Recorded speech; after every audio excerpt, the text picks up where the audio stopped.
When you're called world champion, that lasts forever. And where you win it, how you win it, what you lift, that lasts forever. Because you look around this place and you wonder who's walked through that door, who's walked on that stage, who's won up there, who's hit that bullseye and that double top. The place has got a lot to do with it.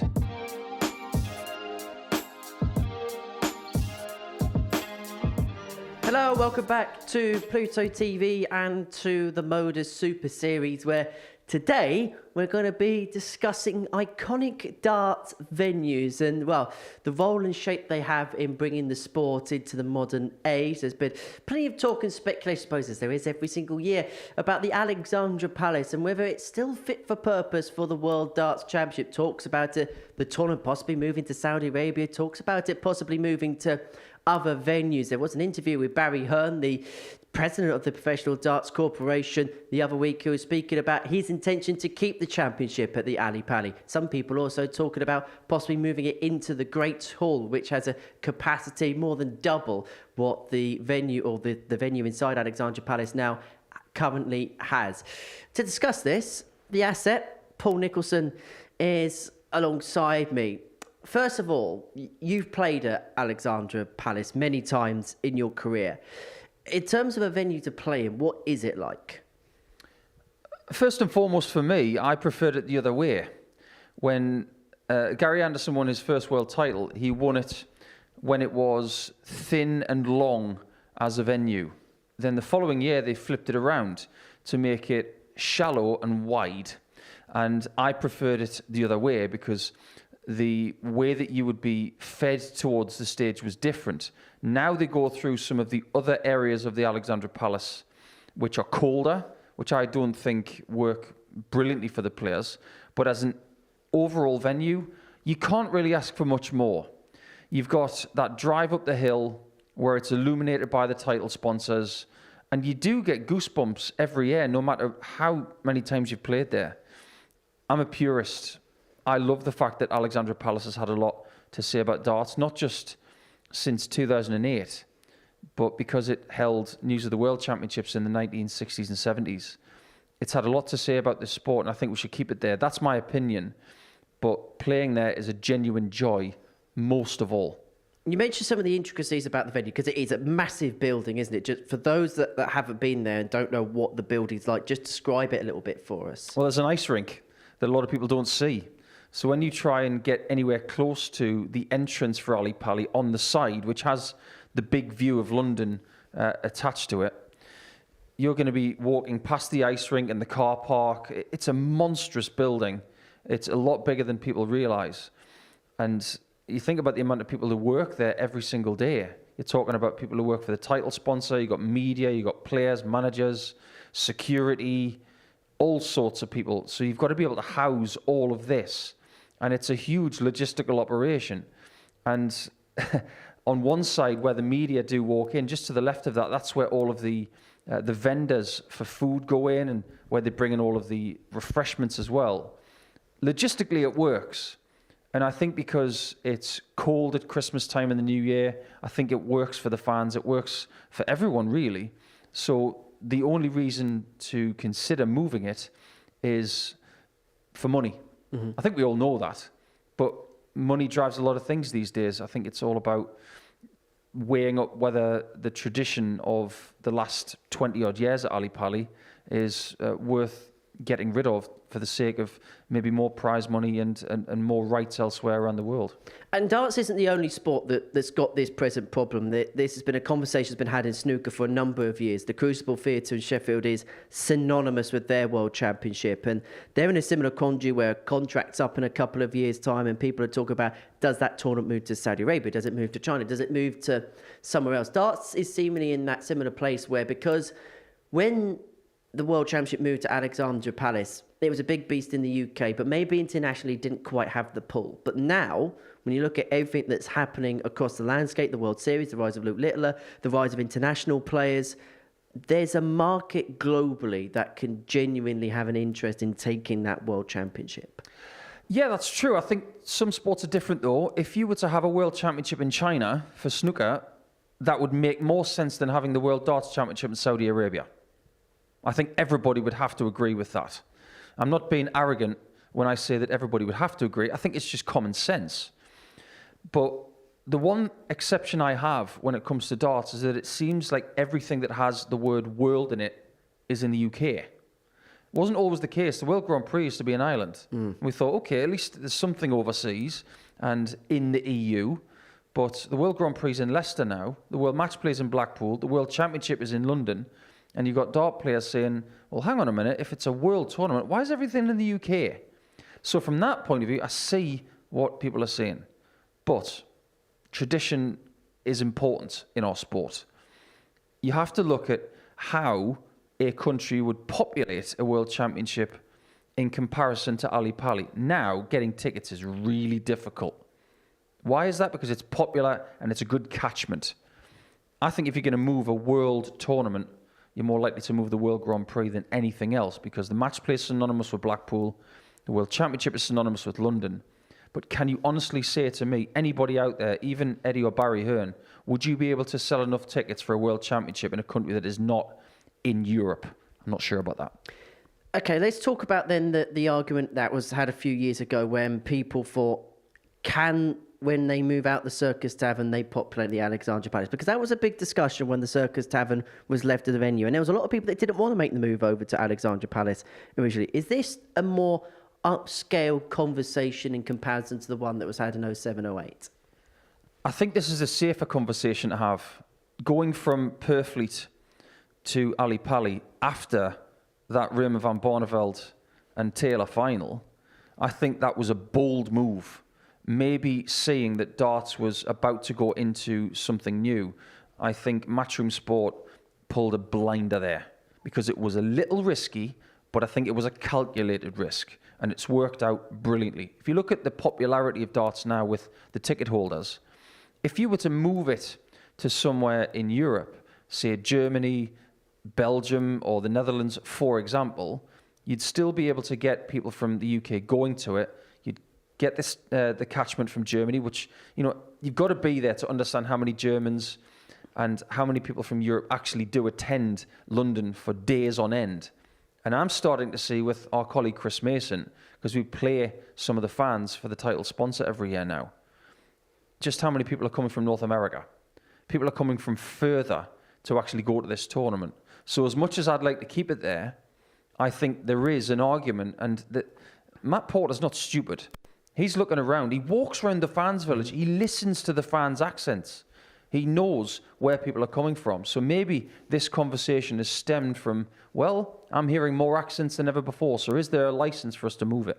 However, is there also an argument to be had that because darts is at a point now, because of what's happened over the last couple of years, it's got to a point where it's as popular now as ever, and the Alexandra Palace is synonymous with the World Championship, that maybe for the time being, the best way to progress forward is having a venue that people know, a venue you know and you can trust will sell out, and at the same time, something people can recognise? Because is there a danger that if you do too much too soon, based on the back of the popularity of the last couple of World Championships, that actually you can deviate the progress that has been made? Well, I think to answer your question, I have to do it with a question. How much is too much?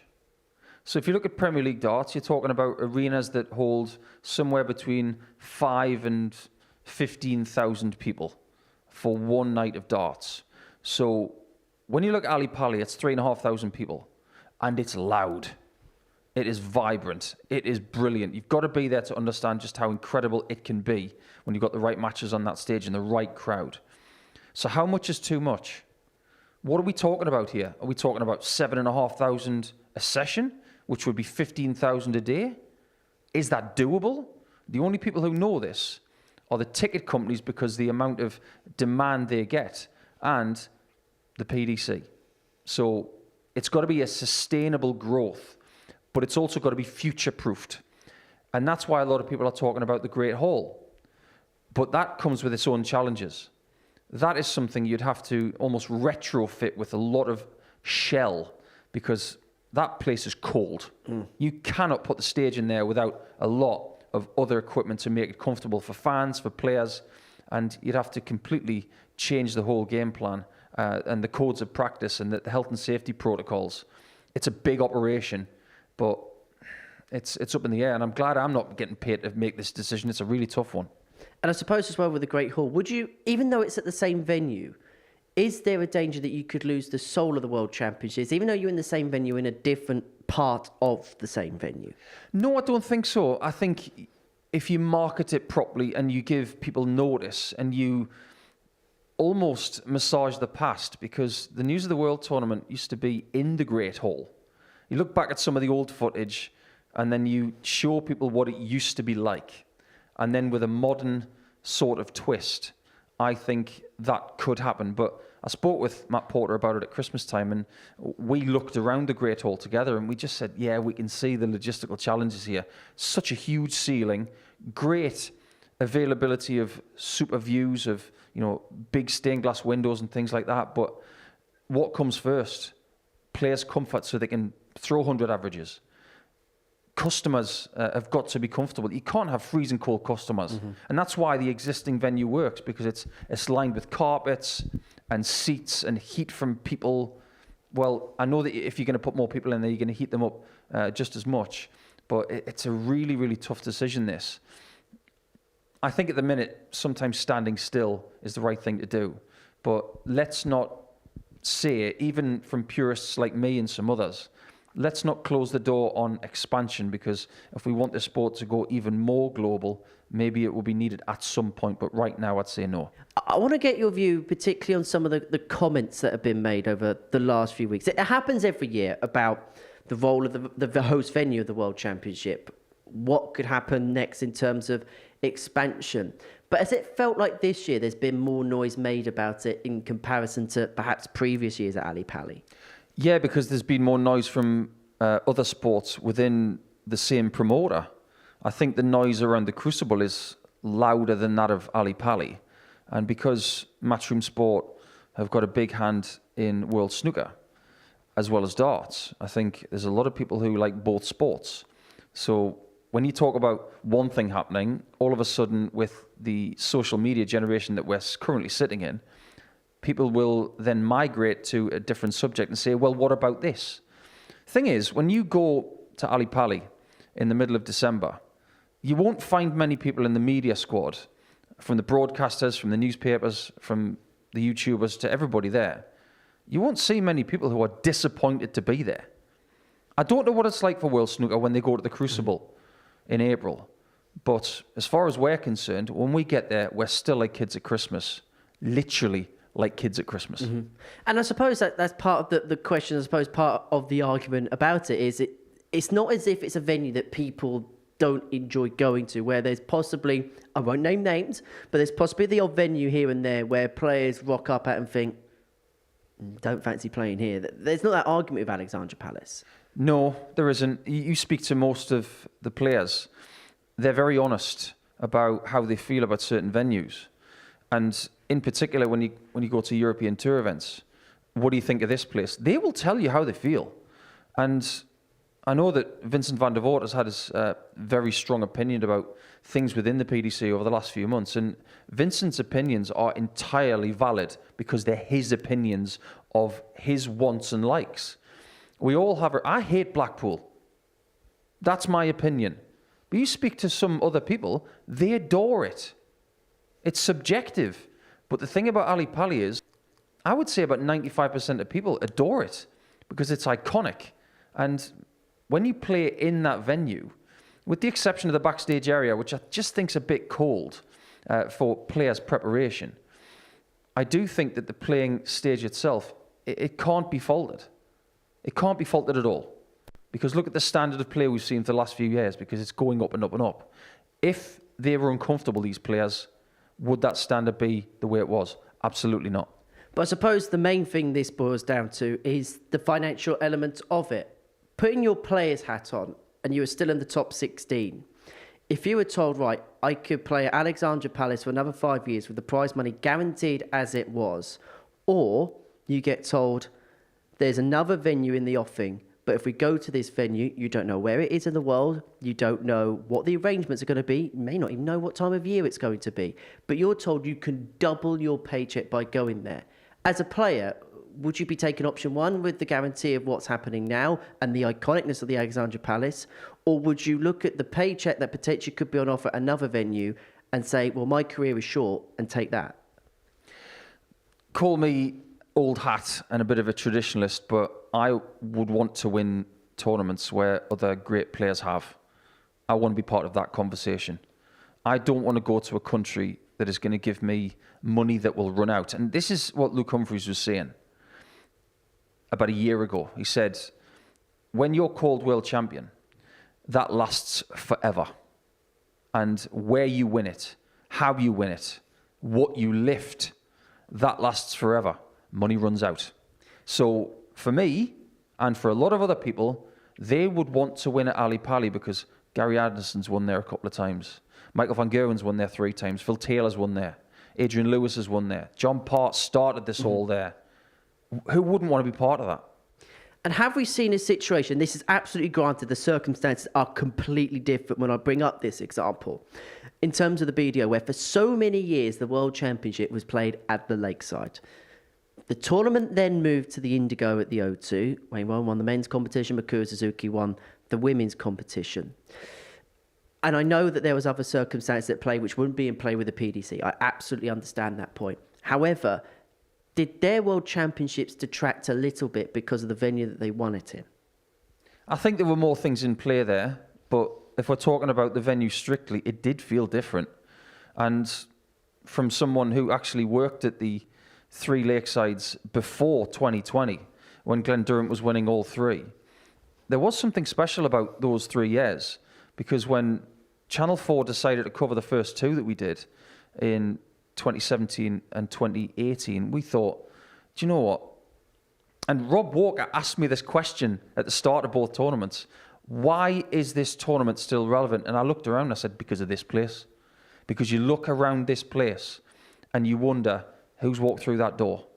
Who's walked on that stage? Who's won up there? Who's hit that bullseye and that double top? The place has got a lot to do with it. And when we went to the Indigo at the O2, it didn't really feel like a world championship. That's not taking anything away from Wayne Warren. He went there, he won it. He deserved all the plaudits for winning that event over Jim Williams in the final. But it did feel a little diluted. And isn't that just an overall sporting argument that's being had altogether? Because the landscape has significantly changed, particularly over the last 5 years or so.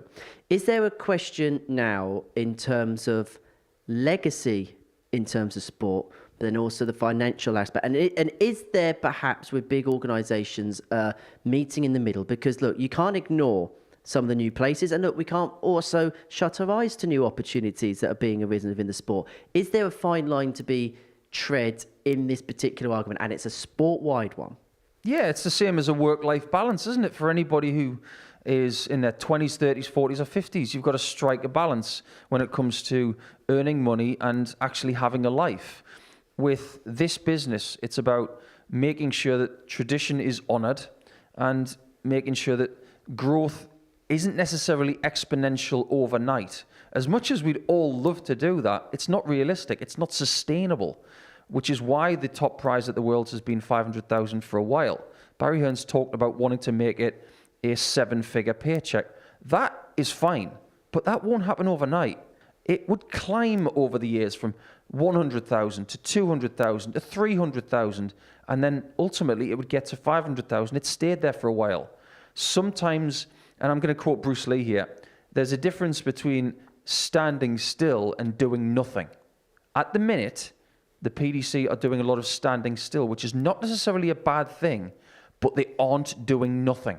They're doing a lot in the background to make sure that there are foundations, not just for the next couple of years, but the next 25. Because they know that in previous times in this sport, whether it's venues or money we're talking about here, we need those foundations to make sure that the next generation, after Littler and the other crop of players coming through, they've got the same sort of opportunities. So to wrap this conversation up, where do you think the future is going to be in terms of the World Darts Championship and in terms of perhaps where the sport generally could be played? There's going to be new options, there's going to be new territories that open up because of the expansion of the sport. Where do you see darts being in terms of a global sport and in terms of where the pinnacle event is going to be played? I would like to see Ali Pali hosting the next 10 World Championships minimum. I would continue to keep it there if that is a viable option. I want to see, and this is just my opinion, I want to see the PDC circuit grow. I want to see less Players' Championship events played in the same venues in the UK and in the Netherlands or Germany. What I want to see is a global tour so that everybody around the world can travel to events with a little less mileage. And I really, really want people to get off their sofas and out of their houses and not have to go to just Milton Keynes, Leicester and Wigan. That's not a tour. That is very convenient for this country. If we want players from around the world, the tour's got to go global. How do you go about that? What do you think the steps are to do that? Make ranking events overseas like they used to. They used to have a lot of them in the United States and Canada. We used to have them in Australia. We used to have them as little as 15 years ago.